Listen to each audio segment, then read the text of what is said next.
வணக்கம். தேசம் சிறப்பு செய்திகளுக்காக நான் உங்கள் ரேவதி குணால. விஜய் ஆட்சியில் லஞ்சம் இல்லை, புஷ்பவனம் குப்புசாமி புகழாரம். தேசம் செய்திகள். தமிழ்நாட்டில் இருந்து முருகன். பல திரைப்பட பாடல்களை பாடி மக்கள் மனதை கவர்ந்த கிராமத்து நாயகன் புஷ்பவனம் குப்புசாமி அண்மையில் ஒரு நேர்காணலில் பேசியிருந்தார். விஜய் ஆட்சியில் லஞ்சம் இல்லை எனவும் முதல்வரை பாராட்ட வேண்டும் என்றும் பேசியிருந்தார். இப்ப லஞ்சம் கேட்க முடியுதா? லஞ்சம் கேட்க முடியுதா? உடனே மாட்டு போ, அங்க உள்ள அந்த அளவுக்கு ஆகி போச்சு. ரீசனல் ஆபீஸ்ல ஒழுங்கா வேலை நடக்குதா?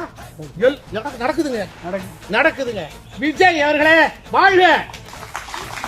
அவ்வளவுதான், வாழ்க. நான் சொல்றேன், நல்லது எங்க நடந்தாலும் சரி, யாரா இருக்கட்டும், நல்லது நடந்தா வாழ்த்துவோங்க. முதல்வர் அவர்கள் நல்லது செய்வார்கள் என்று நம்புகிறேன். இதன் வழி மக்கள் பயனடைவார்கள் என்று பெரிதும் எதிர்பார்ப்பதாக தெரிவித்தார். இத்துடன் இன்றைய செய்திகள் நிறைவடைகின்றன. மேலும் பல ஆன்மீக செய்திகளை தெரிந்து கொள்ள தேசம் டிவி மலேசியா யூடியூப், டிக்டாக் மற்றும் இதர சமூக வலைதளங்களை பின்தொடருங்கள். உங்களிடமிருந்து விடைபெறுவது நான் உங்கள் ரேவதி குணாலன். மக்களோடு தேசம், தேசத்தோடு மக்கள். நன்றி, வணக்கம்.